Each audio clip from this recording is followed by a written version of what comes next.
Nyawa Firman hilang di Jembatan Merah Putih Ambon, ini kronologisnya.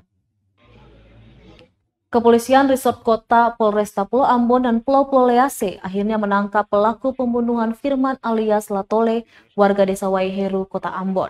Keduanya yakni A 21 tahun dan R 16 tahun yang berhasil ditangkap di Desa Seid, Kecamatan Leihitu, Maluku Tengah, Jumat 20 Agustus 2021 pagi. Dari hasil pemeriksaan, keduanya mengaku menganiaya hingga tidak sadarkan diri dan kemudian membuang korban hingga ditemukan tidak bernyawa oleh nelayan di bawah Jembatan Merah Putih Jumat siang. Maksud kami siang. A dan R yang berhasil ditangkap di Desa Seid, Kecamatan Leihitu, Maluku Tengah. Kepada awak media, Kapolresta Pulau Ambon dan Pulau Lease, Kombes Pol Leo Suryanugraha Simatupang, menjelaskan kronologi kejadian bermula dari pesta minum-minuman keras di salah satu penginapan di Kota Ambon.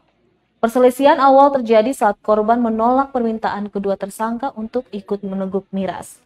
Cekcok mulut di penginapan tidak berlangsung lama setelah dilerai oleh saksi. Kemudian selesai berpesta miras, kedua pelaku dan korban langsung balik ke rumah mereka di Desa Waiheru dengan mengendara satu unit sepeda motor dengan nomor polisi DE 3301 LW Kamis 19 Agustus 2021 dini hari. Di tengah perjalanan, adu mulut kembali terjadi tepat di atas Jembatan Merah Putih.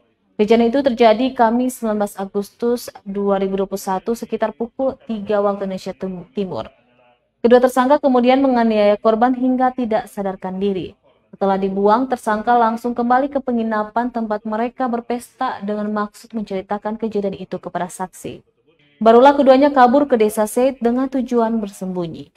Korban, dan ini akan kami lakukan pemeriksaan lapor nanti, menolak minum. Ya disitulah jadi awal mula terjadinya kesalahpahaman di dalam kamar tersebut yang berujung dengan penganiayaan di Jembatan Merah Putih. Jadi di dalam kamar tidak terjadi penganiayaan. Pak Kapolres, tidak akan niat lain? Tidak akan ajak korban untuk minum, Pak? Apakah kedua tersangka ini, siapa yang siapkan minuman itu, Pak? Jadi untuk minum ini inisiatif dari mereka bersama. Ya, jadi korban juga seorang peminum juga. Ya, memang biasa minum dengan mereka ini. Dan berteman lama dan tetangga di sekitar rumah korban juga. Pak Kapolres, apakah sementara saat itu Pak tidak akan niat lain? Kita dalamin, yang jelas berdasarkan keterangan pelaku melakukan penganiayaan terhadap korban berdua, korban jatuh, kemudian setelah korban dilihat tidak bergerak, mereka berinisiatif untuk menghilangkan jejak tadi. Jadi korban dilempar ke bawah Jembatan Merah Putih. Harapan mungkin jatuh ke air ya, tapi ternyata bukan ke air, jatuhnya malah ke tiang pondasi.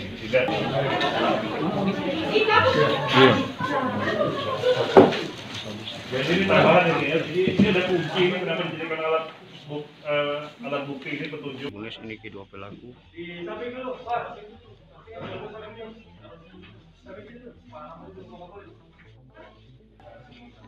Ya tidur sebentar lagi.